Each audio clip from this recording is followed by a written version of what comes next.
Today I'm going to be presenting a conical pendulum physics problem. I'm going to be examining a scenario and showing my substitution and calculations for a specific scenario. The scenario is Guy and his friends decided to go hang out at the park. Guy brought along an apple weighing 0.50 kg. So the mass is 0.50 kg. Tied to a string because he wanted to demonstrate a cool physics experiment. Guy found a sturdy tree branch and tied the string to it. The string was about 0.80 meters long. So we have another given, the length, which is 0.80 meters.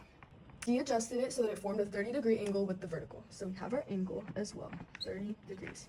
As Guy let go of the weight, which is the apple, it began to swing in a circular path, creating a conical shape with the string. Guy explained they could calculate the speed, which is the v, of the weight, and the time, t, that it takes to complete one full swing, which is like the period. So we already know that the gravity is 9.8 meters per second squared. Okay, so these are our givens. What we need to find, or required, is the velocity, which is the speed, and then t, which is period of rotation. Our diagram is going to look something like this. So we have the tree, and then the string is tied over here, and it falls just around here, and here's our apple. The apple swings in a circle horizontally. The angle is 30 degrees. The mass of the apple is 0.50 kg.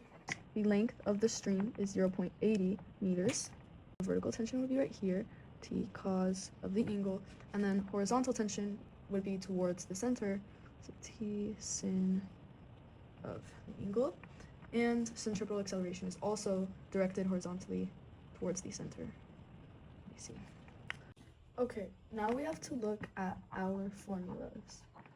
To solve this problem, we can see that there is no vertical acceleration because it's spinning around horizontally. It's not going up and down. So we already know that that's 0. And since it is equal to 0 and the apple isn't moving up or down, the vertical forces must balance. So t cos the angle must be equal to the mass and the gravity because they're both the forces that are acting on the apple. So now to find the horizontal direction. The horizontal component of tension must be the force that pulls the ball towards the center of the circle. The horizontal component is t sin the angle.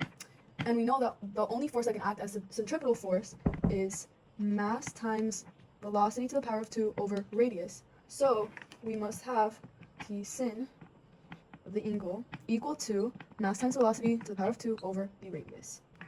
So this is basically the inward force that's needed, and then this is the inward force that's available, so they must be equal to each other. Okay, now we can solve equation 1 for t. We have t cos times the angle equals mass times gravity.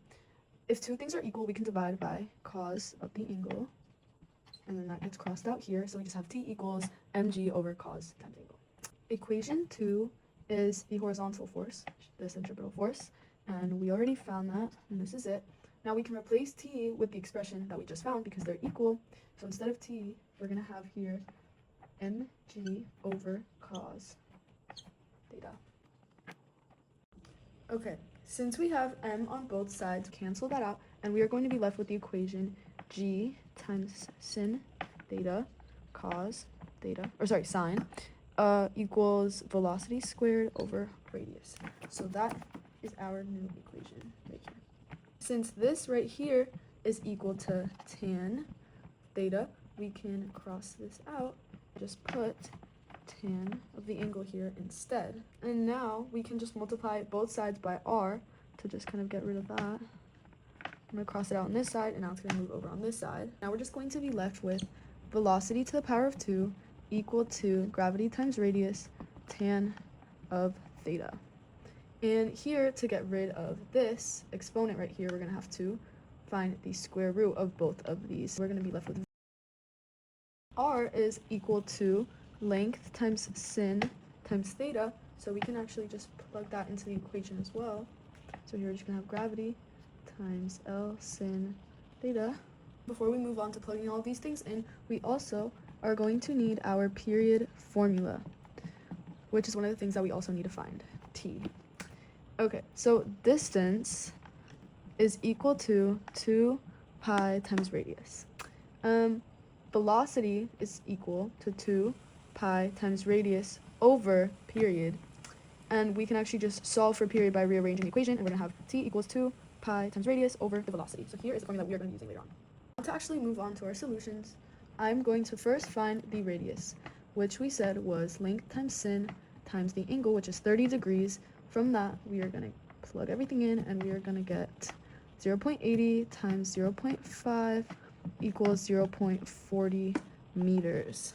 Now, we need to get tan of 30 degrees, which is going to be 0.57735.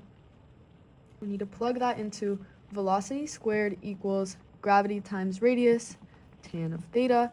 You're going to get b squared equals 9.8 times 0.40 times 0.57735. And then using the calculator, this is all going to equal to 2.2655. So now we have to take the square root of velocity because it cannot be squared like that. So we're just going to do that on both sides. And we are going to get velocity equals 1.505 meters per second, which we can just simplify to 1.51 meters per second. To find the period, we have to use this equation that we already found. So once we plug everything in, we're going to get 2 times pi times 0.40 over 1.505, and that is going to be equal to 1.67. Now we can use this formula from earlier, tension equals mass times gravity over cos 30 degrees, to find the force of the string, how it's pulling. So with everything plugged in, we have T equals 4.905 over 0.8660, which is going to be equal to 5.66 Newton. So that means that the string pulls with about 5.66 newtons.